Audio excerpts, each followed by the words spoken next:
Welcome to week number 11 of my Survivor review. And this week I feel so much better thanks to Dr. Edna's advice. She said, no more dates or other dried fruit for you, please. Great recap. Thanks for the tip, Dr. Edna. Now how can I get one of those famous Dr. Edna back walks? Now this week there was no interactive living room with Jeff Probst. He was traveling. But don't worry, next week he's going to return with some tweets and touts and some buffs to give away. So that can only mean one thing. Survivor 25 is done filming. Who's the winner? I'll tell you in December. Anyway, the show starts out with a recap of Troyzan's continued attempt to flip this game around. Even Alicia knows that Troyzan's plans have a lot of merit, so she'll think about it. Unfortunately, I'll think about it is girl code for it's never going to happen.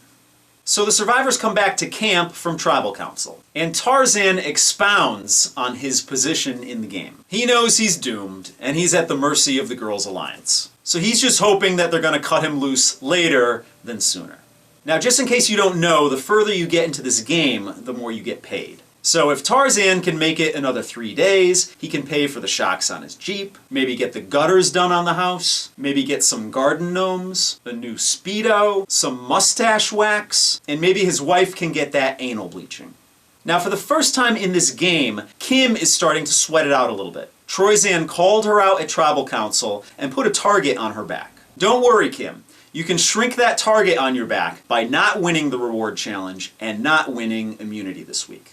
Speaking of which, it's time for the reward challenge. Now this is a cut the dummy loose and throw him in the fire pecking order challenge. Now don't worry, Kat wasn't harmed in this challenge. I'm talking about dummies, like stuffed dummies, dolls.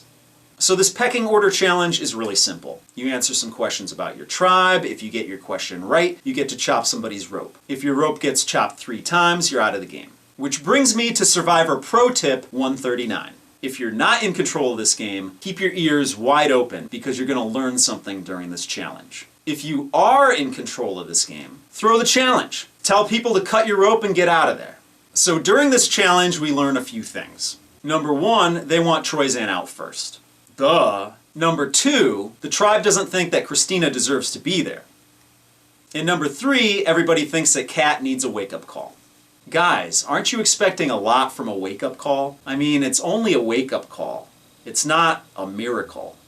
Anyway, when it's all said and done, Kim wins the challenge and she gets to take 2 survivors with her for a helicopter ride and a picnic on the beach. She picks Alicia and Chelsea as her 2 +1s. Which pisses off Kat because Kat and Kim had an agreement that if they won the reward, they'd take each other. So Troyzan pounces on this. He tells everybody, hey, this is your final 3, Kim, Chelsea, and Alicia. Everybody else, you better get ready to get voted out. Or do something about it. Which brings me to Survivor Pro Tip number 39. It's more important to put your lips on somebody's ass than it is to put your lips on some food. So pick the right person to bring on a food reward. So the losers go back to camp and Troyzan's working hard to stay in this game. He tells Kat, listen, Kim is the one making all the decisions in this game. You need to wake up. Which makes Kat cry. You know, Kim isn't the only one making decisions around here. Kat makes decisions too. I mean, sure, Kim tells everybody who's going to get voted out next, but Kat makes decisions. She decides when she's going to use the bathroom.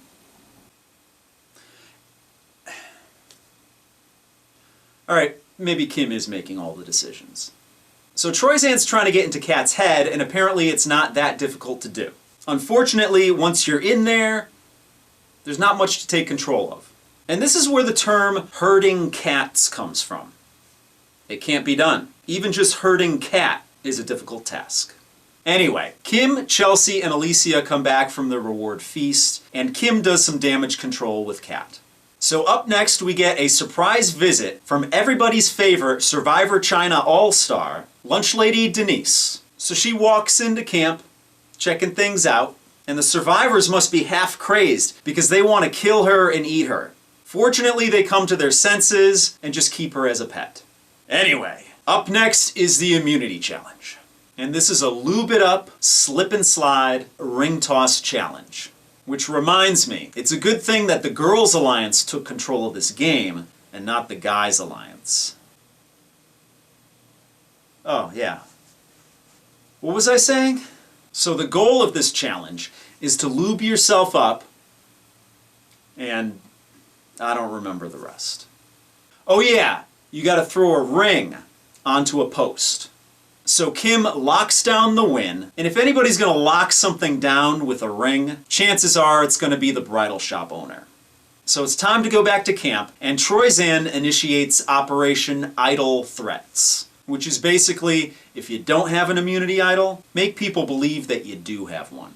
So the girls decide to split the vote between Troyzan and Christina. Sabrina even goes as far as telling Christina that she's going to get votes that night. So in other words, if Troyzan does have an idol, Christina's going home. And she's cool with that. What? Now, in my limited dealings with Christina, I know that she's a quality human being, and she's definitely not dumb. I just don't think she has the mean streak necessary to be successful in this game. But I'll be happy if you prove me wrong. So then Alicia goes on a tirade against Christina. She says she has a low IQ, that she treats her like one of her special ed students. First of all, Alicia, what would you know about IQs? Second of all, you say you treat Christina like you treat your special ed students. So in other words, you're a bitch to your special ed students, and you make fun of them behind their back. And when you're at work, you might think that you have the highest IQ in the room, but that remains to be seen. So Christina sees the writing on the wall, and she's ready to flip. She talks with Troyzan and says she's going to throw her vote Chelsea's way. Unfortunately, she also lets it slip that the girls are going to split the vote between Troyzan and herself. That's a little TMI there, Christina.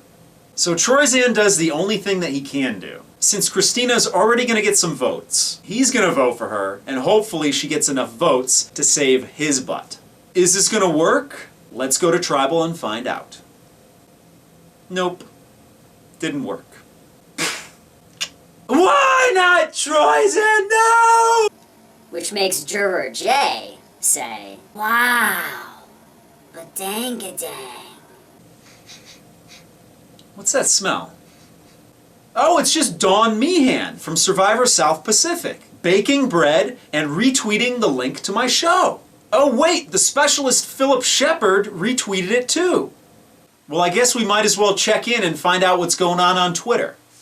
Apparently Survivor Shannon tweeted the link to my show, and he said, if you don't watch, you suck as a human. So I guess one person won't be watching. Thanks, Survivor Shannon. That was an awesome endorsement. And speaking of awesome endorsements, here's one from Troyzan. Okay, people, you have to watch this guy's Survivor One World recap. Follow SurvivorTrev, the funniest damn reviews on Twitter. Seriously. Thank you, Troyzan. If you're going to follow me on Twitter, you're going to need to follow Troyzan on Twitter too. And speaking of the Zan that doesn't suck, he also tweeted this. SurvivorTrev, dude, I can't pinch it off midstream. You have me just cracking the F up. We have to meet, and you have to get on Survivor. Hallelujah, Troyzan, from your mouth to Lynn Spielman's ears. I'd love to meet you too, man. You're one of the coolest and one of the most memorable survivors of all time. And speaking of cool survivors, Christina Cha tweets, attention Survivor fans. Another great recap by SurvivorTrev. Hashtag follow him and subscribe to his YouTube channel. As always, Christina, thank you. And if you're going to follow me on Twitter or subscribe to my YouTube page, you need to do the same for Christina Cha. She's one of the most positive tweeters that I know. And speaking of positive tweeters, here's a tweet from the specialist, Philip Shepard. Funny, watch the video. SurvivorTrev could have his own TV show. Philip, thank you. From your mouth to Lynn Spielman's ears. I'd like to have my own show, and that show would be called Survivor 27. Let's make this happen. As I did last week, I'd like to thank Sweating Bullets, Mikey Plotz, and Richie Hero on Twitter. I'd also like to thank Dean, Darren, Doug, Dan, Caveman, and Julie from Facebook. All of you guys are hashtag Trev Mendes. Oh, and I almost forgot. This weekend I'm going to the Survivor Open Casting Call in Atlantic City, New Jersey. So maybe I'll see you there? If not, follow me on Tout, because I'll be touting from the event. My username on Tout is SurvivorTrev, strangely enough. So don't forget to hit the subscribe button, follow me on Twitter and on Tout, and I'll see you guys next week.